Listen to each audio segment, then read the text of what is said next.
Title: The Last Show. The chill of October crept through the small town of Meadowbrook, where children eagerly anticipated the annual Harvest Festival. In recent years, the festival had become renowned for its costume parade, where locals donned elaborate outfits of their favorite characters, superheroes, fairy tale creatures, and from this year, the rumored exclusive appearance of a beloved mascot. This year, however, something felt different. The air seemed heavier, charged with a bizarre, unsettling energy that left even the bravest of children shuddering in their candy-strewn paths. Marla Thompson, an intern at the town's radio station, had been entrusted with the task of organizing the festival's theme. As a child, she adored the outgoing, clownish character of Dandy the Daring Duck, a staple of both the festival and the late-night cartoon show, Dandy's Daring Detectives. But Dandy had mysteriously disappeared from the lineup 2 years prior, along with a host of other characters from various shows. It started innocently enough, a minor controversy among nostalgic parents who missed the golden days of entertainment, characters like Bonnie the Bear from Bonnie's Brilliant Adventures, or that strange creature from Zappy's Zany Trials, who hopped around with electric bolts swirling in his wake. When the last round of costumes from those beloved series was auctioned off, they vanished into the night. Rumors spread as children claimed to spot them roaming through empty parks, stealing away into the shadows. As Marla prepared her suggestions for the parade, she noted the eerie absence yet again. There were supposed to be mascots everywhere, not just for the adults, but for the children too. Festival planning took a grim turn when parental worries escalated to local news coverage. The town held its breath as more characters faded from existence. Then one night, not long before the festival, Marla heard whispers of a sighting, a flicker in the shadows during the local ghost tour. Curiosity piqued, Marla decided to investigate the old theater on the outskirts of town that had long been abandoned. Legends foretold that the stage housed not only the signature props but also the spirits of mascots who once brought joy but had grown tired of the neglect.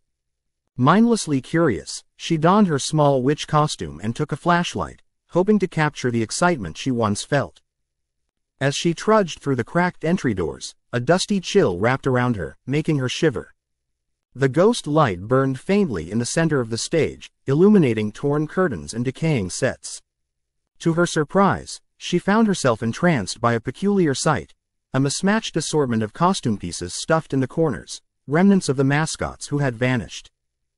Then it happened. A voice, raspy and full of discontent, echoed in the stillness, "You've come to play, Marla?"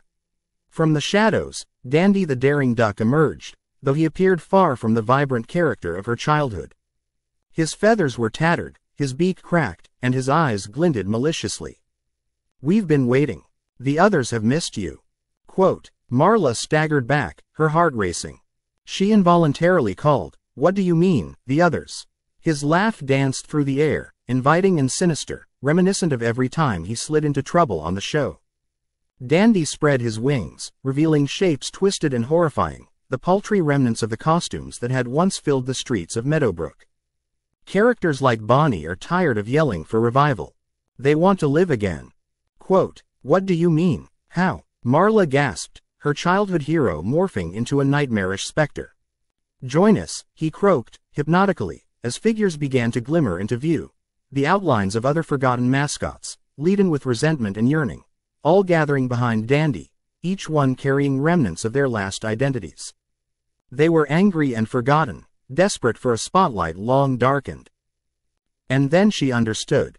They needed a fresh spirit to possess, to channel their energy back into the realm of television and fun.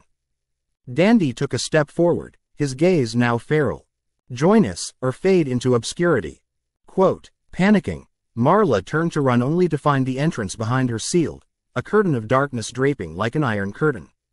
The walnuts and crumbs of candy dust piled at her feet, a reminder of the joys she once had, now replaced with horror. You can't escape the memories. All around her, the characters began to close in, their mouths moving in unison as the sound of rattling laughter filled the air. Children had once laughed with them, screamed with joy at their antics, and now conjured in their fears. They used her spirit to rise again. She screamed for help, but no one could hear her over the cacophony of the festival outside. As eeriness filled the air, Marla recalled stories she'd heard. Missing mascots were simply never seen again. A sudden realization washed over her. She was to become just another empty costume, another character lost to the shadows, another story swallowed by the void. As the remnants of joy twisted into despair around her, she vanished into the throng, the last show of Meadowbrook fading into nightmare. And when the Harvest Festival finally started, there were only shadows creeping in the corners, laughter echoing off distant walls, and an empty float in the parade, where the characters should have danced and played. All that remained was the echo of forgotten fun, transformed into chilling whispers that warned the children. Sometimes the show must go on, but it can also take a grimmer turn than anyone could imagine.